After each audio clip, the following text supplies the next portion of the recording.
Hello, I'm Lynda Kinkade at the CNN Centre. We're going to have much more on the shooting of Daunte Wright when we continue. We're also going to go back to the live coverage of the trial of Derek Chauvin when that resumes. But for now, I want to update you on some other stories that are developing around the world this hour. US President Joe Biden is set to make a major foreign policy announcement next hour that will officially end America's longest war. He's ordering all remaining US troops out of Afghanistan by September 11, the 20th anniversary of the terror attacks that prompted the American-led invasion. The president is expected to say that it's time to stop trying to create ideal conditions on the ground and start focusing on other challenges. In a tweet, the Afghan president, Ashraf Ghani, says his country respects the US decision and will work to ensure a smooth transition. Well, after nearly 2 decades of fighting, thousands of lives lost and trillions of dollars spent under 4 US presidents, where does this leave Afghanistan? Well, our senior international correspondent, Nick Paton-Walsh, is live on the ground for us in Kabul and joins us now. Nick, you've been in and out of Afghanistan for 15 years, often on the front lines.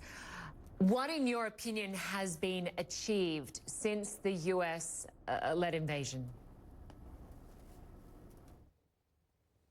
It's clear, I think, that the reason the US came in initially, which is consistently pointed out by US officials as they talk around Joe Biden's remarks, is that, of course, al-Qaeda has been significantly degraded here. Their leader killed, though, but in Pakistan, not necessarily here. There are concerns about where it possibly may be as a militant organization in the country at this stage. What has more broadly been achieved? Well, billions of dollars have been poured into the country. Frankly, its armed forces have been supercharged compared to where they were when the US first emerged. And the same can be said, frankly, for the insurgency too. Now fractured, now heavily funded, now better armed than it was before, and now in control of larger parts of the country than it has been for a significant period of time. In one town, Musa Qala, which you may have heard of before because of the losses American, British, Afghan soldiers faced there, we saw exactly what it's like to live under them. Now America is leaving Afghanistan. After nearly 2 decades of blood and treasure lost, what world does the US leave behind for ordinary Afghans? Taliban stronghold Musa Qala is where many American and British soldiers died. Now it's a snapshot of how the Taliban will run Afghanistan. We asked 6 men living there, 2 on camera, anonymously in safety, what it's like. In short, bleak for women, a few smartphones, but for all, Taliban justice and Taliban taxes. There are consequences. If you don't pay, they beat you or imprison you. A broadly medieval society then, considering all the billions spent, except just recently with the odd smartphone allowed. That's how we got pictures of the streets. Taliban roam the market US Marines once patrolled 10 years ago. The Americans were based here, a location you can see on these satellite images, not far from the empty shop where the Taliban have their temporary courts, which they call the room, dispensing swift, brutal justice. Punishments depend on what the other side wants. If the plaintiff forgives a murderer, the court might not give a death sentence. But if the relatives demand it, they may. For example, around 4 years back, 3 thieves were hanged to death from the electricity pole on the road out of town for people to see. They had been arrested a few times for robbery, but they did not stop. This footage from a drive around town heads out to the refugee camps by the river, from where US Marines used to get shot at, and it's clear few women are allowed on the streets. They still don't go to school. Nobody even dares ask about that, we're told. But most men we asked said women had it good. This is what they meant. They are not allowed to do business outside their house. When they go out, they need to dress according to Sharia law. So for them, it's more important to take care of their homes than working outside. Women can also get a rough justice in this backward world. One woman pleaded guilty for adultery and she has been imprisoned for the last 5 years now. No one knows what will happen to her in the end. The man caught with her was killed by his in-laws for bringing shame to his marriage.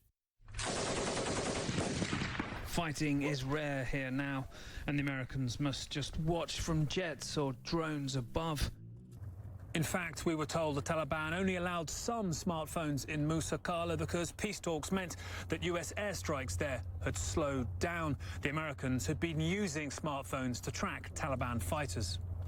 Taliban rule in these streets means they set taxes from opium harvests or shops, we were told, or ask for bread or clothes for their fighters when in need. But some said feuds between Taliban groups mean people can pay more than once. Many people have been taken to the Taliban room, locked up for a night or two, or have been beaten up. There are different groups of Taliban. It would be better to have a single authorized official getting tax, but every group tries to take tax for their own pockets. That's one problem for people now. Life then goes on, much as it did before the Taliban were removed from power after 9/11, with just a lot of Americans and Afghans lost in the battle in between.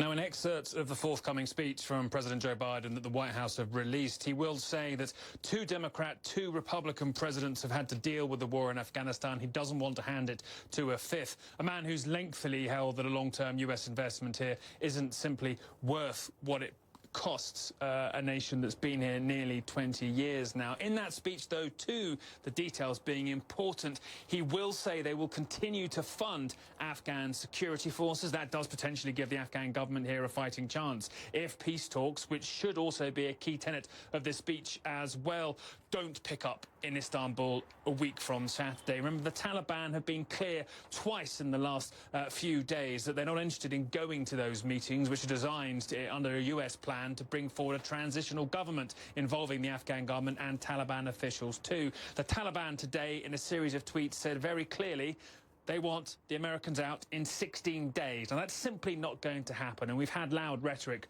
from the insurgency here before, and they've continued to negotiate. The Afghan government, well, they've said in a series of tweets themselves that they respect the US decision and they want to make the transition as smooth as possible. I think soft words there, trying to be sure the White House remains the friend of the Afghan government here as they continue their very blunt policy to get out of town. It is not a conditions-based withdrawal because the Biden officials have made it clear that could mean they're here forever, because what perfect conditions or what average good enough conditions can you find that potentially allow US soldiers to leave after 20 years of trying here?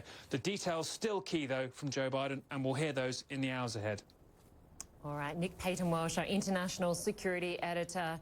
Good to have you there on the ground for us. Some compelling reporting, and please stay safe.